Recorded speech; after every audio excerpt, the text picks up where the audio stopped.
Now, power cuts are causing everyone a headache. Lives have been thrown into disarray and businesses have lost money.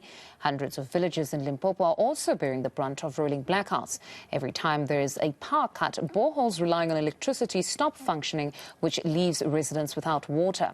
The country is currently on stage 5 blackouts, but Eskom says it's taking action to alleviate the situation. eNCA reporters are out and about seeing how people are coping with the power cuts this morning.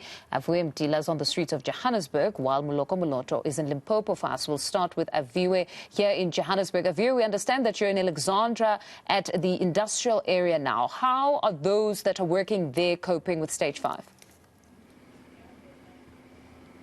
Hello, Mfundo, and it's an area actually that I visit quite often whenever there's a spate of load shedding. Speaking to Undate Sipho Kanyile, who's the owner of Perspex or acrylic furniture that they manufacture here. The last time I spoke to him, he did tell me that he was even looking at cutting down some of the staff because of being not productive during load shedding. I actually want to catch up with him to find out now what the situation is. Kanyile, thank you for joining us at eNCA. But as I mentioned, the last time we spoke, when there was load shedding, you were talking of looking at cutting down some of the staff.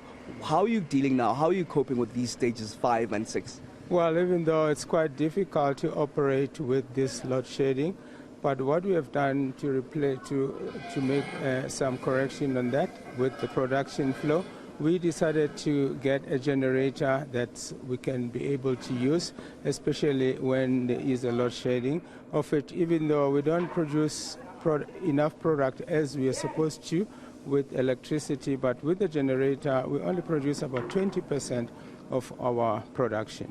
Okay, I was about to ask that question about how much do you get done now with the generator, but also maybe tell us the costs of the generator. How much did it cost you and how much do you use then on petrol, for example, whenever there's an outage of stage 5? I'm going to ask my colleague to even show you that generator there. Yes, well, on the generator, actually, you lose about 2 hours of production when we don't have electricity. Then only used about 200 rands a day just to replace the losing of power, of electricity power with the generator. And also the production also drops down by 80%. Production drops down by 80%. You use about 200 rands whenever the lights are out. Yes. How much did the generator cost you? And do you now need more generators, for example, to be able to get more production going?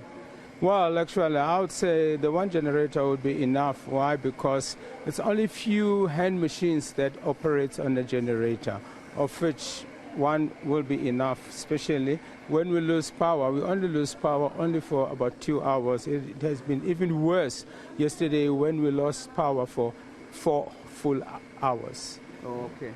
I still want to get that cost of the generator. How much did you buy it for? And if this load shedding continues, Baba Kanyile, will you be able to cope losing 80% of your production? I wouldn't. It would be quite a problem because losing production, well, you lose money. You got people sitting here supposed to be working with the hand machines with electricity. Now, when there isn't enough electricity, then all that comes to a standstill. I paid 10,000 rands for a generator, and I spent about 200 rands on petrol just to run it in that period of 2 hours when we got a load shedding. Okay, thank you very much. And that is Sipho Kanyile here in Alexandra making the acrylic furniture that some of his staff is currently making now. They can only polish the furniture whenever there is spates of load shedding. They can't do the actual cutting because that needs more electricity power. So Ndate Kanyile, just to even mitigate some of the burden of load shedding, he's gone ahead and bought a generator for 10,000 rand, but it only does 20% of the production. So if this load shedding is to continue, it will prove to be quite a difficult burden for the business itself, as Ndate Kanyile has tried to not get rid of some of the staff here by buying that 10,000 rand generator. It's honestly very heartbreaking because you can see that this is a great establishment. Young people are hired, but today they're just sitting there idling because there's nothing to do. And these are the industrialists that we keep saying we want to support. Honestly, something must be done with the electricity crisis. Aviwe, we'll leave it there for now. That's eNCA reporter Aviwe Mtila. More news on the other side of this break. Do stay with us.